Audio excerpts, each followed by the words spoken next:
And welcome back to the Ruby Tuesday. My name is Ruben, and this is my movie explained about a Netflix new original film called Fever Dreams. I'm going to be talking about some plot points, massive spoilers. This is for you if you've seen the film or if you don't really care. If you love the book, I hope you find this enjoyable. If you love the film, I hope you find this enjoyable. If you are somewhat frustrated, I hope you find something informative of this video. Let's get stuck in. So this film is based on the book Fever Dream, and it is a really interesting story because it's a very slow burn.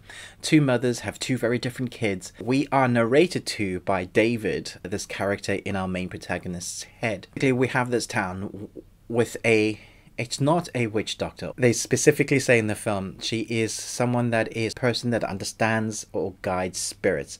And when people of this town have issues with their kids, they're dying, I guess they take it to this woman, this house in the woods, you know, through the river, through the swamp, and she is able to maybe help your children. David is poisoned. He has his soul split in half, but he came back different because there is a missing part of his soul, and there is something quite right about him anymore. Something could take that place, or has taken that place of the other half of their soul.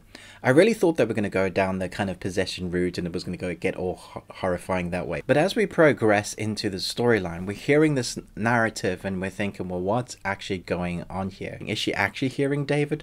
She says she's dead, and the story gets repeated 4 times. It's like she doesn't want to give up. We know that our protagonist is dead, or at least we think she's going to die, and she doesn't want to give up seeing her daughter.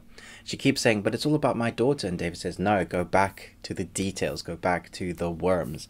And so we have these two stories that are connected by one protagonist being told the story or narrated to. Now, there are two kind of theories about whether there is actually supernatural stuff going on, whether the woman that is able to split souls is not actually that, whether it's just because she's having an hallucination and it's all in her head.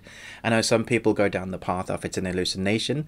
The film is about how humans have destroyed Earth. If you take that as a representation for Earth being poisoned because there's been poison all over the crops, then you can take what has happened to this family, to this protagonist, about not being able to control anything really. There are things out of your control, to be poisoned basically by life. Then you take that for like the permafrost dying to the crops dying. We're poisoning ourselves, and we can't do anything about that, wanting to protect the next generation. It is actually kind of a juxtaposition. Or you could go down the route that there was this supernatural entity stuff going on.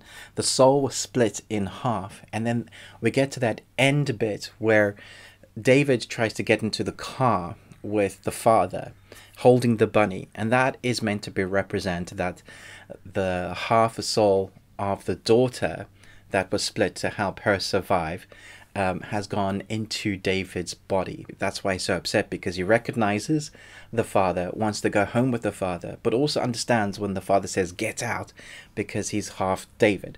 So there's one theory where the boy David at the end is 2 souls basically, because he had space, because he's only half, and got rid of the poison that way.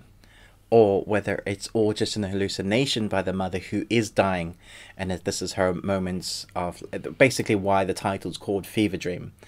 I'd love to know your thoughts below. Which other spoilers do you want to talk about? Let's talk about them in the comments below. Thanks so much for watching. I think that is what the ending means about the Fever Dream. If you're going along the supernatural path, that David and the daughter were one. The wife died knowing that that mother thread was pulled on. I think all parents have that. If you're a parent, I think you know that you're always kind of watching your kids from a distance, that magical, it's not magical, it's just a natural instinct, mother or father. You're always calculating, if my kid falls over or does something, will I get there in time? It's a very interesting mechanic that they have to create tension in the film. Very well done. But what does that juxtapose? I think that basically means that you cannot control everything, and eventually have to have things that are out of your control, like allowing your kids as they get older to make decisions for themselves, and you not necessarily be there to protect them and pick them up. It's a very interesting mechanic. Thanks so much for watching this, but most of all, until next time, remember, live long and Tuesday.